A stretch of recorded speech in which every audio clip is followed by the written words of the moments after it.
như thế là kia câu vô gà cái tè ra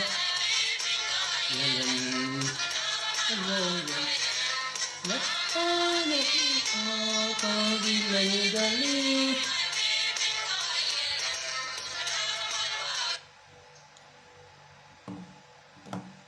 Umadian Uben Poj ba mau ye de mia kanyada wa ki de ked di shantin gejamana akalian keno onywagi ayine kanyene ba kwach o yadwa kene wa kwaj wa ke bere ji moga anu de bege kale akanyne ge kobian wuna yal burijok ji moga ba konyo ye ba ji mangain o wada rum ke bergen ke pe kanya atingwa male jok wa tinga male jok ka ber keno ji konye jok keria gog mie mena gogwa wa ji maga anengi yesu ke gog keno word ponwa ji maga adwar keno word wa yigen gog menini ke dier pada gog ma yod de yod ke tego mi mena mujo yesu kristo we ayola we kwer mena wiewa mena adamwa mena ponywa mena kalwa mena nyudwa kologa yika ye kim ke oriat yuchuge ko kene ogode men yal ka dele nywale benegon de bangdan menye kiet menye ko ba kim kena ngone ni dela anga ko biya ko mo par ka mogani wa aji maga ye ki yesu kristo we wa kal word mena kalwa word meneni yala pedaji word mena megwa ka pe word meneni go ka ber pio en bal keno o timi doj pio en bal keni o jam mo ba yan kaji gan ke jigon ge kalwo pio menini en dware kene o mo ba mo jok chib kon de shantin yadwa yakob ka yin ke kanyani kologo ibada no manyo kwat ibada no manyo poñ ke bol kanyani ya nywa ka yin ke word men o word men nywa ka yin ka bere kene o yiro mo ke berda mana kiel chamo ka pot ya nywa ka wun ki yed mangang o awa da gi ban ma gwedian ke kanya gwedian kene da ji yo minut ji ba yo mo nyibi bol yok da tan mo nyibi bol yok ebi ka mo twagon dware kene wen go ge jok en dware kene oponye jok en dware kene konye jok dano meneni digmena dware yi jok dware ka berri kon dware ka berri kon kolo dware kene o pony ba ko ka berri ko kini yel jok ponyan dano meneni abi yi jok no da dano meg ma bi yi jok me gigman adwada yi jok ba kene yina yal wiya awud men ngo adwadin ngao ke ji nyigi nengian ki wud mena adwadin ngao ke ji daji ma tiyo me gedwada kene o ke chi kon gedwada kene o ke chi kon kologa konya ji ma ye wala padu ji mano ye gijman no yigan ba kana kana ga kon de daji ma ke wutu nga kiel gijamana dwar gen ba ke no ga kunyigan ji ma ke tu nga kiel gijmana dwar gen yi jo gijmana nga ga gen ba ko ba kunyi ji ma ga kiel ke bang menene ji mang nya bi yi jok ga ba je riyo pe ji mang ni ba yo da ma dore ke ronde nga jo ke giet o giet magani kon nga yi kon da ji mo dore ke o giet jok ke pe o wen yide yo ma kon jo ma kiel kujan yiba men ngo ka kala jini de de shamtin gejamana akalian ko nywagi akayin ka kanyani wadwa kan o yire yadwa kan o yire ba kayan ke nywak men o yu kwaje kel kayan nganyan ken ba yot ken o wod men lingin ke ba ko biya rasid ke telephone ti o ba yot de jogi yeda long men ngo yite me ling wod men yin yeda yo ma chugi yo go ka wod men lingin ke ba wod men ni o ye yin o yi ko ngan ne buri yanu da ko o chugo ber kene yin ko walebi de changdin yado de kene o yin mo ba mo lebi ke mo ne ka wangi log yin e ba kwaj de changdin gijamane go kobian ba oman maga ayigan bangni migan ma bayar cho gijamane ni anai go kobian kin de shamtin yo mana ranga oman maga anyol ke mayigan aga ba oman kadgan orang mana bi komgan bana gijamane ni en akalian ay go kobiya ga kanyani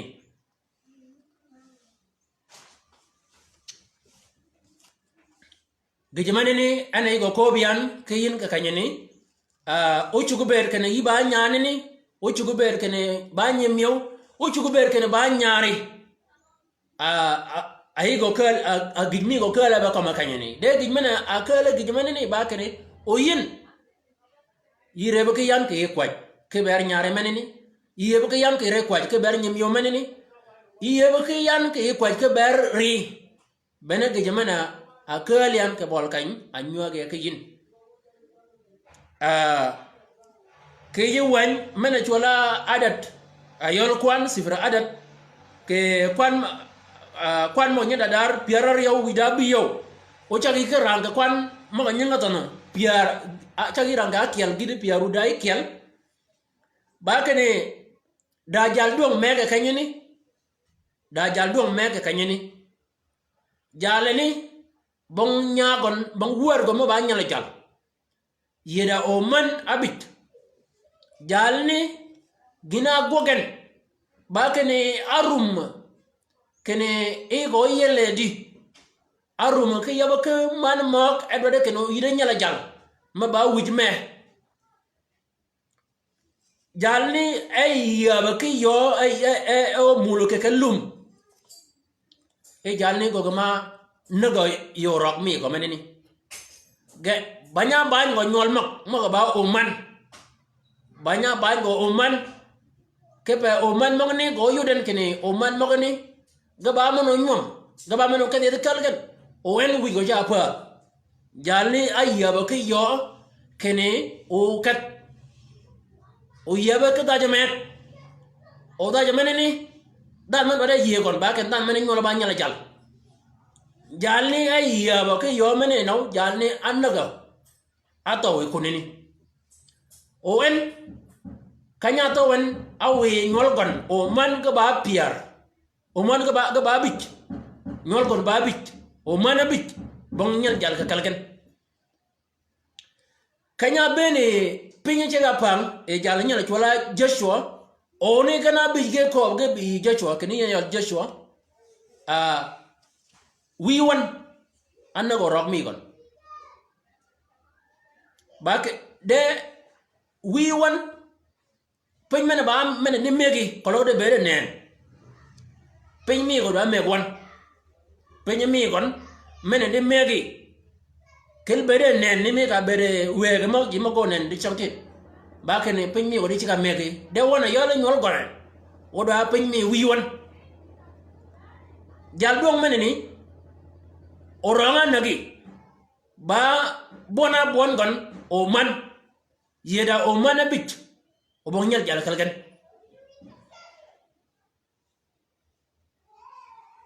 gij man ni nut di chamtin ke kale da o man gan gaba o man kat gan kay may gan o may gan uchu go be do kene o mano e wi gan ke goje gan o gan tiyo go chu go be gan go mano e wi gan ke pekene ama gaba o man wi gan go ke bergan wi gan go ko gade mi gan wi gan rum ke bergan o chu go be ken ke wi panya wi gan ke pekene ama gaba o man de chamtin wi go chu be o muta o ge do may gan o chu go be kene may ga tiyo rumta ge do gaba o man kadgan oni ge do ga kadgan gana bit o man kadgan gana bi dana mana ba peje mi burjo ka wangani ka gan go rum kene gije mana ba mi wigan dwada wegan yadwa yiko bina wi yina nyoli ba o man kadgan nyoli magani dago ganyin yugorum kene bongi ma megine jok yugorum kene wiji pa keba pa the with me ba nena ke ba ama yolo man kadgan de pa the wiji o nena ke nyo bere nyol magani acham ga ba o man ga ba o cho ya cho egno curlin Yesu Kristo we ke bol kanyini wiji apa weg magarum de chamtin magarum ke beri adore wi man ga panyanan ke gojo kene ama ci komen nyola nyepa da ben ka o man ket o en ayaba ke yo keno o yaba ke da jamek o giman wala da jamane ba keno o hida nyala jal ya cha yikop yina wi mena per ke meneni duok piu pen ke ba kene nyano kelin tiango po da ben ke nyam dach o bede ba orang tiyo ket o bede ba orang mi ai go meden o ko logo po ben ke nyala jal gije mena chubo ke kanyini ba kene mal mi benegon cha ka da ko nyane ni o nyane yede nyol go makka ba o manen cha bede bang bergo hi o nyole mak ba o man ga cha bede ngan wo kene wan wo wi pen may wo wi pen wi wan ke pa kan ka bede kene may wo nyepo ben ka o man shi ka yuru ka kanyini ba kene ke manin ba kene ke banyin ba kene ke binyin ay nyole magani maga ba o manan ke ba menni yadwa yiko bina wi men mana rumu ke yo men da kwaji manye kwaji ke kan jok kene litakon mashiata we be ni me ka dwadi yin we moge tijige pen ni me ka tijige mal we be ni me ka dwadi yin nyol ganye ke muja jok ka me ga yin jok ganye me gi jok ka ber gina romo jok da go ke ber nyol magni ke ba nga menni yina wi ke may yina wi ba kene nyoli maga ba o man ga ko banyin may gan ko gwad yin kene ama ena nyola o man ke ba kene paden ako ba kene bado o man de e go nya yoden kene ena poda ben ko o man ye bon ka bon chengon paden ni go dana ba nyam ba wala ni paden ni go dana ba nyala jal paden ba jo ga nyim muj ke ba men ni yadwa yiko bi na wi chia ke men ko wi pen ke goje o man mo ga nya apada penyan yina may mena nya pada pen ko o man piewe ko ren kene yin yitu ne jok kanyala jal babera naw kom ni babera naw ke wan jok chol ni ko kene otana ni jol ga ba tuo kene nyo tuong ni nut go kwa yo jok ka ko be chol kene oton ba tuong kanye e gach man ni ko ma chol ko ton nyol gan chol gra tuong ganye ko mo kene ya kene jok en a ko nyol magani ke ba angin ko la yo mo chol duong ka qaduma angin menene ni ko ra jok ka ko be chol kene nyol gan chol gana tuong gany mega ba ngiji kene da jok may yede long kene o nyol go khuren yacha yiko bina nyimya yina umya mena a koyde nyol maga ba o manan nyol magani gako banyin yigo kada wak yina wiman yigo kada wak kene o yika ba yaba kada ja mek ma pod pen ko ke yak cho yina may men kyo yigo kada wak kene yiru ma kene jalni o chugo ber kene ba en anyol o man de yido de kene yidi ka nyal jal ma kalen ka yo mana kale yin ya cha yi ko ba kene yigo wege yigo ban yigo rum ke rum ma parka mak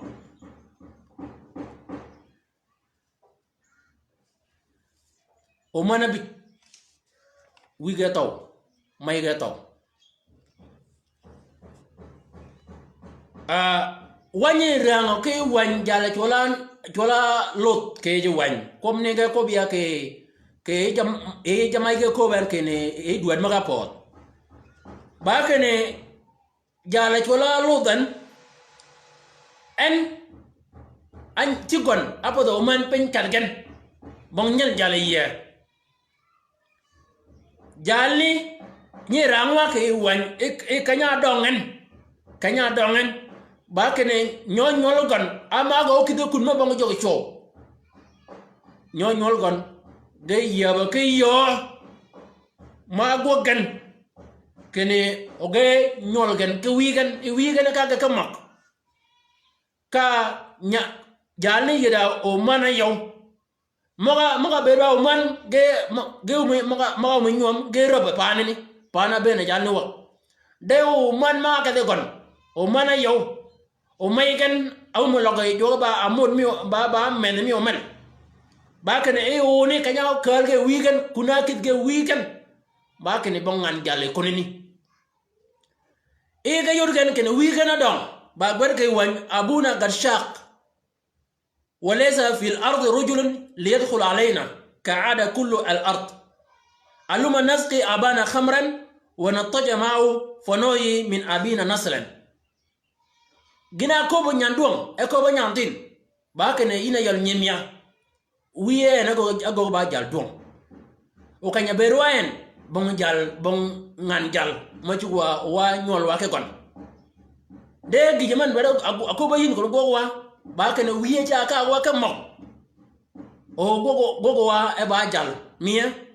o wa yi wa ke wa de ke ye me ba wiye kebe wiye ko lan fonoyi min abina naslan gijemane ne ba gina chup ke je gol jala chola lot jala a chikon apo ben ko man katgan kologo gijemane ne o kalin de chamtin anga ponyo hajok ke gijemane ba kane o man megir de chamtin ge bon ke nyom ke ba kene dina chip ge pedgen ba kene yige bang mi gen o chugo ber ke ba nyanda ja kiel ke kala o man aye kene kaum be no wa ba o man ke gen ape kala nyoden ba kene wi go no nyoden wi gon o nyoden ana ni tiage cholo ke ya chut maga bam ya gaji nyan o ne ge nyoda weekend a nyoda gen ge nyoda nyang weekend ya do yiko bino yal nyimya mena iba nyanda je kade ke gulun yin yiko nyoda wi ke ba kono lo yuko ke ni do nyoda wi ango chobi ba ke ni cho mo yabin cho mo ni go yabin ka yidwa da no ki ga ket pada jalo ki cha bere jal nyalni idwa dano yigon o dana menene kalin o gwedi kenyin wi bene gijmene obi male o yijrumi ke bang menene yine yor nyimya menene pada gijmana adwado e jokkeno o chuobo ke bedi pada gijmana adwado e jokke o chuobo e bedi yadwa yikop yina wi mene nyoli ba o man kadagan nyoli mogni ngabere ci peñ o godere poñ ke yo mena ba dir ke pa dug mek ga ko rum kene ga do nyodin ko logo ga ba ci peñ o ga ko bin caayir ka dana ter modul mal ke kalgan me bañ ke ñom ka gi mena ko ñan ba kene o en nyodo kal meneni igon kya megen gi mengen o nyol kal men kala kun o men kala kun o ga ben ga kala ga gwede nyangi ke bang mene yina wi yadwa yiko ba ke bol kanyene kene nyoli ma ba o manan kal ga mal ki yo ma doj ka ko ba kene ba wuju pa wala wuju be da bagan kom ni kal wo ke wuju ni kal wuju nyoli ma ni ke ba kene nyari meno oko ga ko ba nyole nyodo wuji nyare meneni choma gono berga ngenya o nyol mago kalen ke yingi makale la anganyan nyol mangani do kalo rang ko nyare meneni o go kalo rang ko nyare ko goli o ba gwadena chobo ke bere ba meni yine ba wi ayide nyoli ma ba o man ka anan de shamtin pege pen ke ber pege pen ke gan ka chagen chat ne yina yola nyara ba dir wu meg yane jok au wa man wu meg yane jok au wa man de gi jaman be ko ba wun ba kene damun ba de yin ba de be da xaji kon da jal ma ci be jok ke beri jal meno nyolun jal meno pe nyolu kiel da jal ma ci be ke beri e jok gi jaman ni ko logo gogin ñaari ay yel yin ke ba kene ko logo gijmani ba gogo yin ñaari yu gogo ñabet ba do ko jin o gogo ne gogo gan kene en do ko yin do gogo ba ñingi da jal mek ma bo kwer ñanya gon agogo ma ayaje ñanya tin mek ñanya go mene kanya yaji ba kene ñanya le ya ñago en ñanya ne baña jalni nyanya go meneni ayay e orgwet nuri wode sanawi e ungon nuri wode piaru dabiyaw jalni bakene nyala ya nyago en nyanyal ni banyan nyago ci pen jing e burgon nyagon appe de pen ka nyanyal jal o nyanyani ba eke da yang may gon aba kel ke may gon bongo men ken minut jalne ke bol kanyini ba kene nyi nyagon menini agweden ke nyangon ke kanyini chayu di kene gay na nyantin menen cha ban de ke banga bede kene en nganyo wo ken bongo men minut o wi gon ba men taw o wen gwed mi ko nudanan arum kene en yabaki yo mapoda pen ganyala jal o nyanyala ni o bere ba wade ko men du mek o bere ba wade ko wi go du mek gi menen ana go gi nyanyane ni ke ba menene yadwa yikop yina wi yina may ba kene nyaari mana ba nyam dajen ñaari ñole mag ba man kargen pege pen kegen ka yin ko bugen dier ka pongen ke yo mena aba dier ko lo gi mene ne ogogo yin ñole mag ni dugmek go bere ba je matagi shar ka men ka go kan mal ke ñol ka ñol mag ni go berga ngany wo kene mana mai wan dadan ma pidi dadan ma kale mal ke yo mana ba dier ke kanyne pidi nyoli ma ba o man ne ka pidi yak chom gene ko yin ko lo ba wi ma ye ke Yesu Kristo we pidi nyoli ma ba o manan ne ke kanya pidi yak chom pidi gan we bere pergate ko ke yi dugu met nying nya ni nying yu tet ga go kiel nying gon ko yu be di nganya ke nyaare manin ke ba kenya bongdan ma ganyo e jok bongdan ma gany e jok ida men lim won men ni wuji ma ko nut ke lan kanyo ni nyaare ki wuji ben ma kwanu nut ke lan ga kanyo ni gi man bada yu ko ka kanyo ba kene da gi pen ma chu ka go ye ke bere ji ma ga ai ga ko bo ya en gi ma chu go ye ba kwa je ke bere gan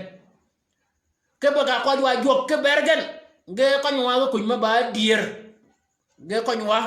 ke kunya ma ba dier nyimya ya ba kaji pe ke pen ke goli yino chweje jok ni nyodo wi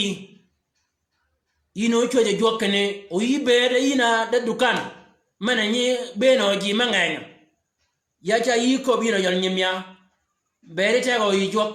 bere ke gulun ba nyanda ya ket bere ba u ba o man ka do ke gulun jok no du ban ka bere ke lu ba o man ka dun ke gulun o chu ko bere ke ne nyimyo gaba ya chu ma nyola ma yu ke die tet de ke taw jok no de ban yin ci piyo ben ka ko lo da jal manut jal meneni we ber ci de ba jal men ba jal ko yi cet ko mi do piyo yi kene wu ci ga dang ga jal ni o nyola nyolu gon ko nyin ga gwedi nyin wi ya ca yi ko yo meneni ba doj yo meneni ulanya yin yina yol nyimya yo meneni ulanya yin o wi yin wi bet ay wi ji ben mo na ngot ke bol kanyini o beda yin o pe de nyoli magani o yo pe ga yin o be ba yo mi oran yu ko ke ne yu pe nyoli jama yabe ke yo mo ya gwe yin o ko gino ko bo yi ba ke ne yu pe de nyoli komni ba doj o bere ba gi pin maraj ke ne nyol maga pe de yen ke jama chi ke gwe no ki ji ke yo gwen ge yin bar orang ma duanga khali kom gan o ba gi jama raja khali kom gan ke ba kene ka nyodongen o yodo kene yo mana pidge yin jama pidge yin pada jam ma bere ga yabi jok de jam mawni nga yabi ka dele ke ba manene o bere ba yar a choba ke bere ke ba man yabi ko kene do pi o pen kay pe pen jida jok ma chola yeso yu chu kanya yer wani ranka yi wani mana chola usha wany mana chola usha nyalni ba jaltong e kala joto ma akonya jok wangani ka nyalni ko be jok kene yin kat nyom ke nya bed bat nyala chola usha ka e kat ka e nyom ke nya bed bat nyalni aye ke ko ba ko be jok ke wangani ka nya bed bat meneni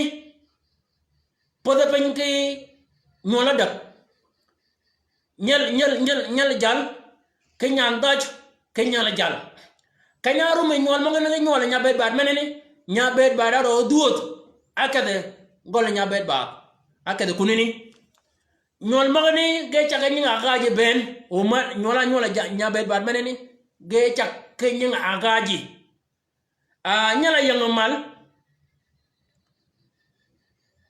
nyala yang mal nyo chola yer Zarail o nyala kele nyal ma nyanda nyo chola lormana o nyala jalmana kele chola lome chak ma chak nying mong ni ben nying nyol mong ma chak agaji ka lingen ay nying mong ni ka chwalgan ba kene gi cha pedgen cha mit nyene yang mal ko lo nying go kali ka to chol nying go cholo o ka de jok o ka de jok nying agaji mana chak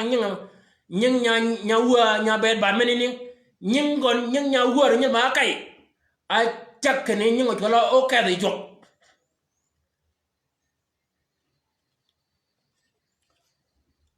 nying mok ben mogni ge bimal e ba nying agaji nying ngol nya bet bat nying go ba nying agaji nya bet bat menini aw mu nyol ke nyol mo gana dog kanyini bag mana ye kele jalni ka jalni ko be jokene yin ka kunde ngane ni ka duok ka kunde nyane ka duok ka golni kedi duai ga kunni ka duok ka yin lawi do banga bergon ko ma ko logo kalin ke be di shamtin bango ponwa joke ko mogoni ko be nyana chola jomara ango ponwa joka kanyini yina mai ko ma ponya yin o chugo bere kene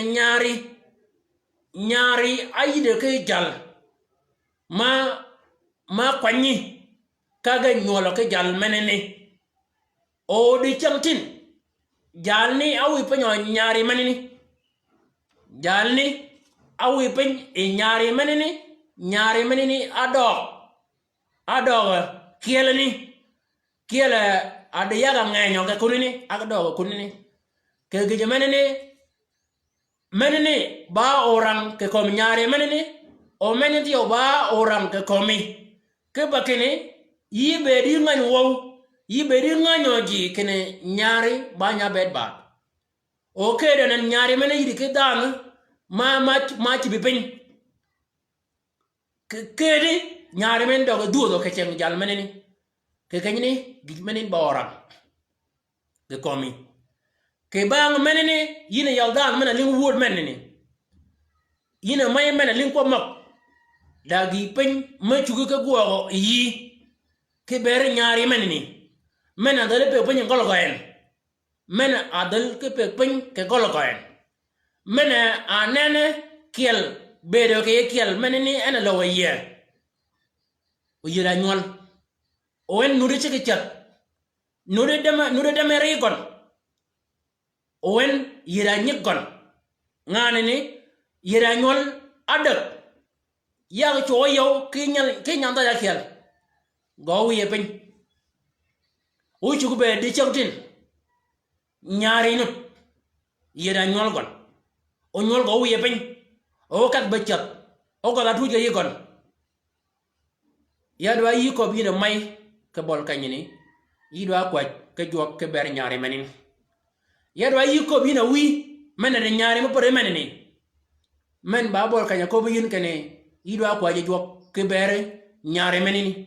yadwa yi ko bi no ina mia men de nyom men chat apor ke nyan men ba bol kanya ko ji jok ke ber nyimyo menene yadwa yi ko bi no nyoli mia ba kene ekel menene yigo yang ye jama chama kunini jamne piyo ko chege ke yigen de yin pe pen ke goli do pen do gri pen kay pe pen kay lid ko ngole magani den ka wigen rumun ke pe kene o raj maga bi o yelun ke di geje menene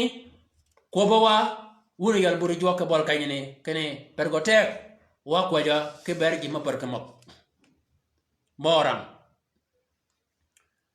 wo wiwan ba dier yina nganya kidigan yina nganya bedegan yina nganya rumagan yina nganya jama yada chedgan yina nganya jama yada podgan yina nganya wo jama kamgan kemo kidiba kam de wo wiya gijmana kwajan ke berga kakanyane ba kane we lugu pedgen wo we pedgen lugin tunga de yin yina jok mana chojgen ama ga chojin ken ga ba kidi bangdan ga kalgan ma bada kidi wo jok ya ko chekene we yiri de komgen wo Jesus ka yelgen ke ejir yagmen amen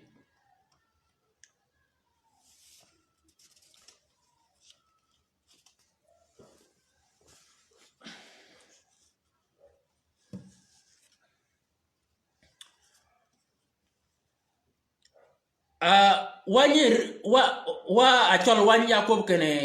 o man kologo nyomoda na kiel ganyi cholo ke go banyak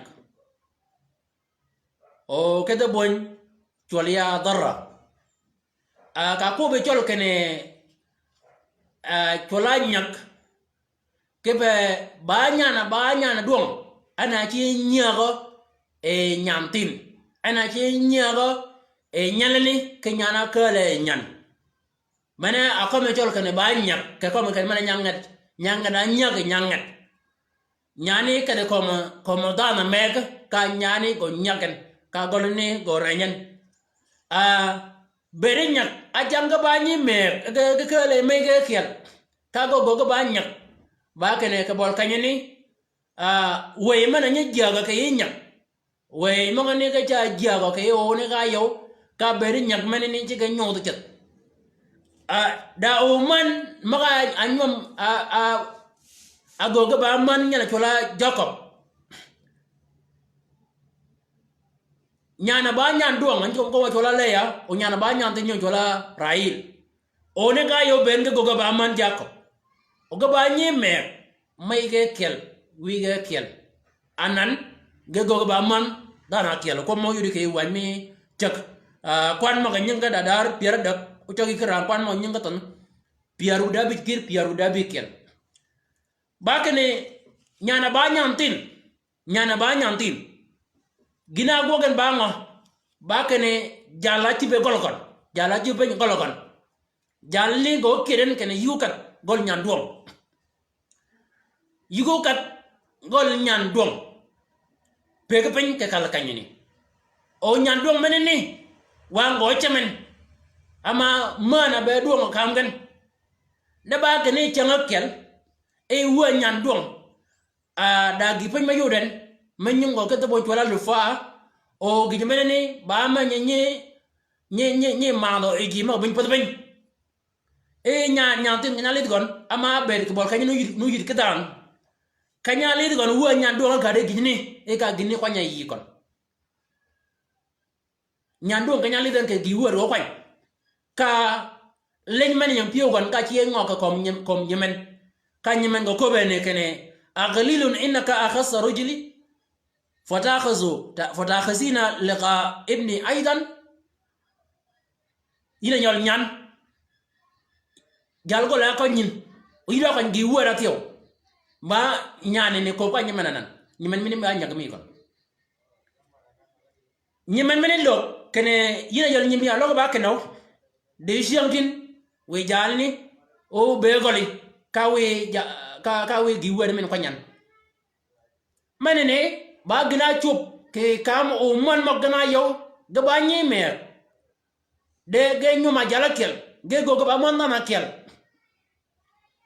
we nyaga jaga keregan we nyaga mene kanya jagan ape ge nyantin jal atu je pen ke golo ko mak ko logo kalin di shamtin ke bede da ji nut ke kalema banya yin mai yingan wo ke nyari banya o chugo ber ke banya tin o chugo ber ke banya ndong o yuling ke be na bere nyare golni ngake nyagon yuling ke yidi o yunen ke be na bere nyari mena ber gon jal golgon mena yede nyagoyen nyagon arang ko cengon woodman ponyawa de shamtin kene wado akwa wudo yol nyimya ke beri kal mga aiga yurgan kene gabanyak o gen yang jok ki duk pet ke pen o rang mana rangen orang mana ni nye go jok baba na ke dier o gi mana pada ye jok de ama arumo ke chuop gacha wi wa o kalmene ni e go dube no o man jaga ke gol ni o man jaga yet pere ji no e kalkan ni ga ba wi wa tinga ye ke Yesu Kristo we ba ka ne wa cha kwaj ke bergen o ke kwaj mi bergen ba ka ne yina yol mai mena de nyari mena ba nyak ko lo nyari mena ba nyantin o anan kam ga da mana ke nyan dong o yi ba da munu do ke kan jok o yi ba da no kwaj ke bol kanyini yin yido kwaj ke ber nyari o yido nyari ci pin ci o ko bin o ci ko ber kan o jaga weño nyalni wari ko yina wi ko lo nyari menini ba nyak o ngani nyari menen ca ciungu pin ca ciungu mal ke jal ko won ke ñako mena kiel o yino do ke kan jok o kom no lengin o go lengin o yiya kot gijiman wada ko bien ke bol kanyni ko lo ba wi ma ye ke Yesu kiriye yido akwa je ke ber nyole magoni ke ber nyari menini o nyari menini do de kipin o nyari menini ko boyin ko lo yibo mi o men ba nyemyew agudu wa nyago kun jacha yido achung ke ba nyemyew wa ngo chemi tyo ke ba ko lo kene gijiman ne ko gogo yin ba nyole nyag menen tyo geno ram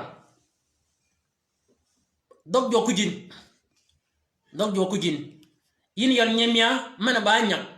kolo yi ba nyan dong do pio pen kolo yi ba nyan tin do pio pen menini no beda ba na mi wun o chugo ber kene ba ba me jalni o chugo ber tio kene yina ye kanyeni de cham tini ja jamne biel menen ka kaj pergote kene rumi dogi pen o yitayin ngana nye ye ke bol jok ken ya ban e ben ngana ni eno o yelo e jok wado akwaj ke bere ji maga banyap maga de orang ke yigen ya yakob kene gijmane go kobian ba kobo o man maga nyol e megen ke ba o man ketgen o bong jok bena gijmana igo cha ko bo ya maga kalian ba ke paken oyin wang yebin ke jamone ke yuwan mena chola yesho da nyan ma chola riabe kanyine nyanani nyimen o man gengen gina konyen acha bo nya bedbat ke bayuren kene bayo mena luang o wi ko kon ka doj o bayo mena kon ngomay go doj o bayo mena kon nyimen nyana chola riab ago nya bedba aye buki tugme ka jimo ba nya bedba ganya biya gologon ay go gana ba dogo ekiel mi nya bedba mani ba gina goge e nyana chola riab gije menene agogan ke banga bere kene nyimen menut manenen machugi kuny dum madom rigan bogon de igo yuden kene yo mena ko nyimen ba kene akwanya gok nya bedbat bene yo menene ana yuden kene wi gon o chugo ki bel ko nyo yegon o may gon o chugo bel ko nyo yigon o nyimen o chugo nyo gon ki yob o bene ko o yigo o chugo bel ko ke bag menene anen e weloje ki rum ka yebe ka kal ka gol go yeben e ba gol nya bede bat meni ba gol go menene abe nganyo e po ben ke pan ko la riha kolo ko mo kalin di chamtin kolo ga gina chup ke ben me riabo kalin di chamtin ba kene ki ka yoto kene da o man ma pe pin di chamtin o ge yebe ga kel o ke bangen o man mayot me go ba nya ber ba ge go ga chengen meneni ago ba yo yi gon mena kon go yi gon mena kon go tiengol gen mena kon go o man ma ga kieli ke kanyeni men ba orang meneni ha kiunga jogana bi ayela rehab yadwa yiko kene idwa kwaj ke da mena ni komo yiden ke banya bedba idwa kwaj ke jok ken da na mena akomien abanya bedba idwa kwaj jok ke bergon kene o yele jok o jogi jok o kaj gotenye jok o piu jok lama ke gon o gogo jok ke gindoy ko mok yina jal poñ yina nyande poñ mena poño ke yekel rumo ke wuot mena nywa ya yina di changten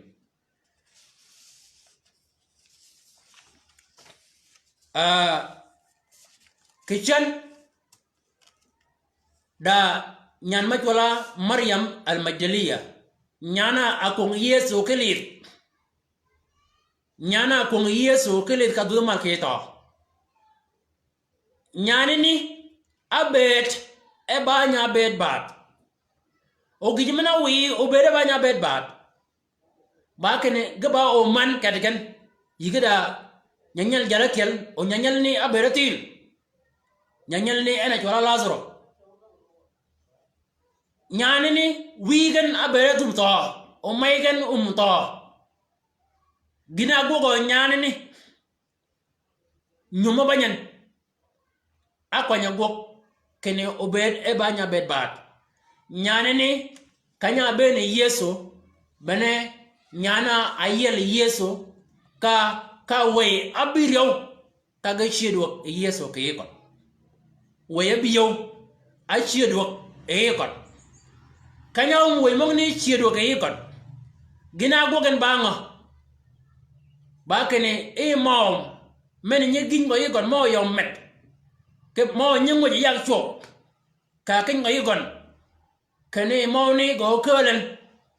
ka konyen til Yesu ka wi gon mena bede yi go mo be berkate go ke ye e ka til Yesu kre dimen ke ye wi gon nyani ni ena ko be Yesu kene nyani ni orog mi kon ala nyan Romi gon ena lugyan kay chodo mi go benagon nyana chola Maryam al-Majdaliya nyemen ena chola Martha nyani ni abere banya bed bad o gidmena wi obe banya bed bad ke banga bere ken ke ba o man kadken o nyomi gen banya nyatin o maygen ke wigen gum to yo mena chiben mena yo mena chiben mena kon ngaye gon mena kon nyemen mena akon gon o men tinan Yesu enabi ayel ginini kede da pa men maka di Yesu pa men jola Samara ade nyana yude ke pani e nyani banya be bade kunini ge ko bi Yesu ko ni nganyo yin ke wan me luk ko ba kom ga Yesu akobo Yesu kan ke dier yibe da chobi o jalmana be do na be jal goli ke shamane ci ka yoro kene nyani ni be gon awil Yesu Kristo we de shamjin ko loga kom nyani ni nyani tola mara Samaria nyani Samara nyana bere chobu jum tanga yi gon o jalmana be do ko gon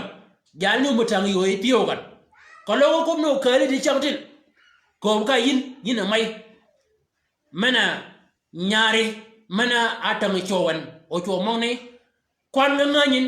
o kit nganyin meni ko ka yin kene yidwa kwach ke ber nyari men yidwa kwach ke ber nyari men yina omya mena nganyo wo a yi nganyo wo nan kene nyimyo au mun go ba nya bet ba yinga nyuwa no kene nyemyo ba nya bet ba bi Yesu Kristo we jonga go e bet Lazaro ka nyimen nyana kiel kale e Lazaro iye nyimyo manene o kale iye kologa nyok miwun o tem ke Yesu ke doy Yesu e gon o nyudo nyimyo o yele Yesu Kristo we nyimyo o kon Yesu Kristo we kishan ko ba ge chiega awa ka ba kwaj ke jok kene un aburi jok e ka nga jok ba ka minyi kwaj je jok o ji mo ber ko je jok jam yed ber gan jam ne ngay ko law ba rum ke bere je mo ngani ke yed mo ngani mo ga adore jok jin ma lu nga ka kwaj ji mo ngani wadwa rum ke bergen wa ko nye ko kenyo kene Yesu wa bi ka ber ti ngorok Yesu ayan kene en ba jang woch ke be kene ya ema gi ma ba nya be ba ben ge bi kundien Yesu gwat ke bere ka chongon gi ma ba nya be ba ben kanya yuri gi ma pun kene mena gi ma lu ke ba nyal ni gima ko lugo bag Yesu o man mo ngani galgan ba wa be nganyan ken o ni ba nya bet bat ama ko gini ge ja ko ken mena nyal ni ba jang o Yesu kwat geno wa pada wa gwade jini pada wa gwade ji mo ba nya bet bat pada wa gwade ken gog mena me wa ba ken wa ko jo ke bergen gog mena megwa ba ken wa ko jo ke bergen o ganyu do wa ken da jog ma margen o bergete ko Yesu Kristo we pada wa godgen pada wa agodgen wuna ji mo nyi kat anya kat ba godji mo ko ba nya bet ba ke khap ya cha wu ko ko lo ba ji maye ken u ba Christian ke u ba mesin ke dier pada wun akada e media u gwadu no godo ji ni u kade gini ba kan o jini ga kwaju ka bergen Yesu chongo ba hi ke berjini ke bol kan we wodo ku lo ben ke bol Yesu Kristo we ko lo da ma nganyo yin ai ba nya bet ba kwaje ke bergo ke bol kan ko lo da ma nganyo yin kene en ke yegol gan en ba nya nda ket bong nyimen kwaji ke bergon kolo da wi menganyo yin ken wi menene nure yab ke ba ken ama nyol ba o man kwaji ke bergon wo wi wan ya kwaj ke bol kanyini yina Yesu Kristo we yin kiri adot ke tiali kai ke pana chola samra ke pa o nyane ni nyana nganyo je ke pa mene ni ken bada marat o nyani yelin wo o man mok de nganyo yin ya kwaj wo wiya ke bol kanyeni ke bergen ba kene nyodore gen wo Yesu Kristo we ne ka nyodori nyanya samari ya nyanya samara kanya ni samara mani yelo yin wo wiya nyodore gen kage jog yin wo jog ka kalgan mago dole chung kom dial gen o kalge chungi kom dial gen wo Yesu Kristo we ne kanya konye reab wo jog ka reab ti pen ke ka gon ka chi bi pin ka e go ba wong ka kalo wong mago ba gwere ke wan kene wong Yesu Kristo we wo wiya ya kwat kebere o man mogani moga a pek pen ke pek me perkemen wo jog lidu komgen kaga yele yin ya kwaj wo jog ke bere ji moga ba nyak moga ge jaga o we nyaganan achi ke mana wo wia lugan jogan wo Yesu Kristo we ke rumagan kene nyol mogni gaba nyol jal ne ket gaba chugo ke danga gaba chugo ket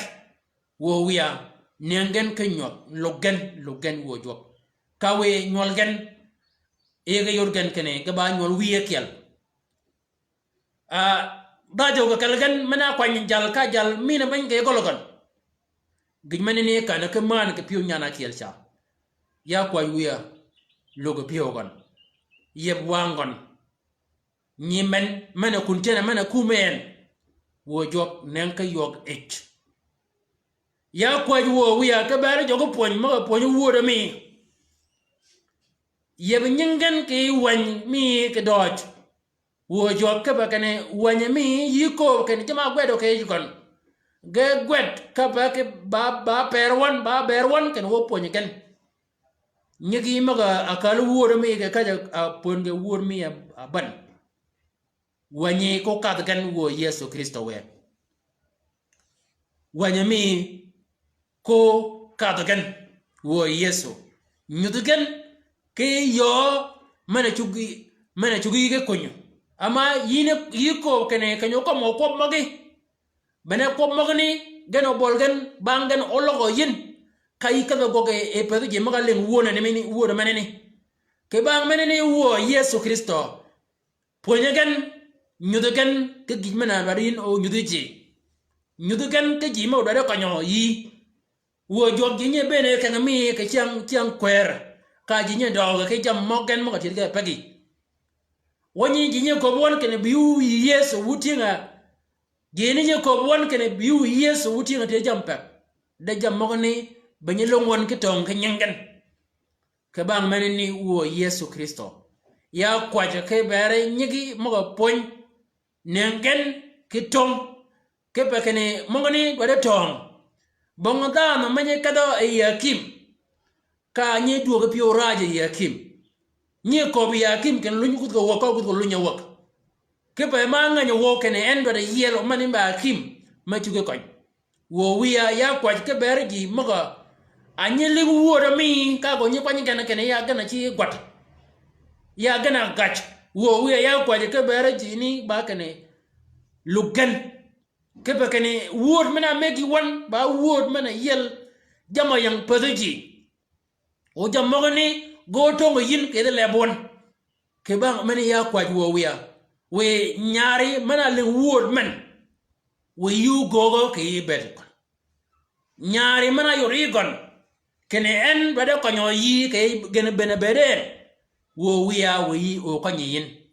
ya kwa ke beru we ben maga ba ko ke nyol gan maga ba o man aba o man mogni ba chijigen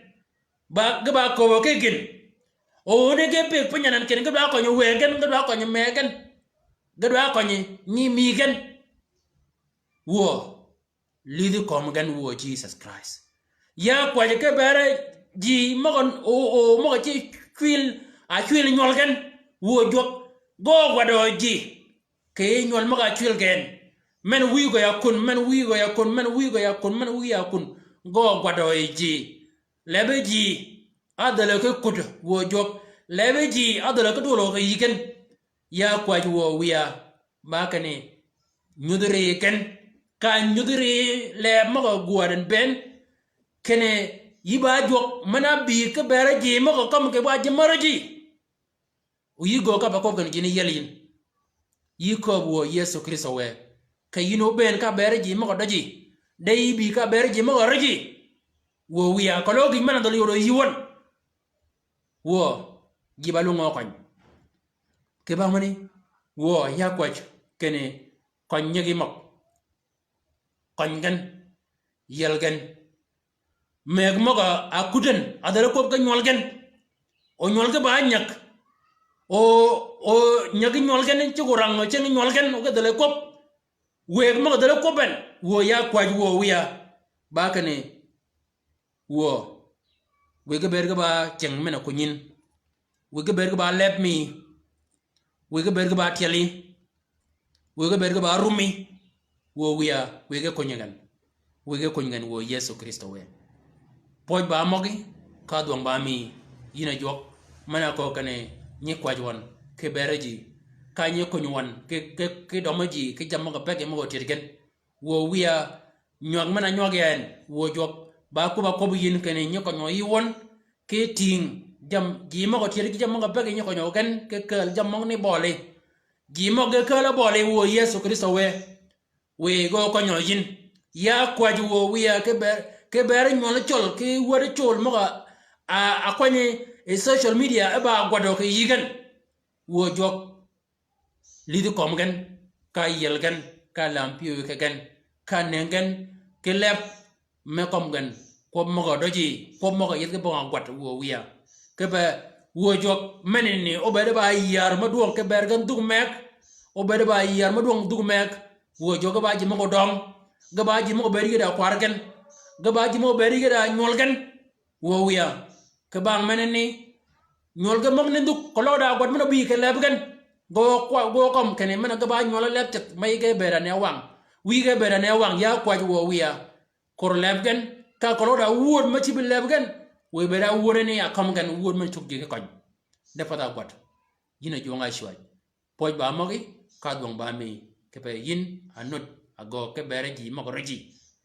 keno ge yelo yin o bene go mena mege won ama won kiri won wo beru waji ma chot ka wo yel yin we woru mon kene ni me ka yel wo yin ke chot mi won ke ra mi won gi mo ka kielu ne no gere jeri shagin go choga ke yelo yi ne ngo ke pio ma kwa jon ke bere ji mo no wo Yesu Kristo we poj ba mogi ka dong ba mi nyigi mo ka len wor meneni ke mo ke be len wor meneni we you go ke yet ped again ka we wood menene e yoti yeb ke yet ped again wo Yesu Kristo we yina radoror yina jokten en kiteng to yina ko kan yina ko yina ko kit wo wiya poj ba magi ka dong ba mi amen poj ba mo jok ka dong ba mi gon wo do yit ke changa me ke yo men nyogo go jok we wood menene o bere ba gete ke bere ji mo nganyo yin o jok o ka ba go ke bere ken bu ma de o ben ke rin Jesus amen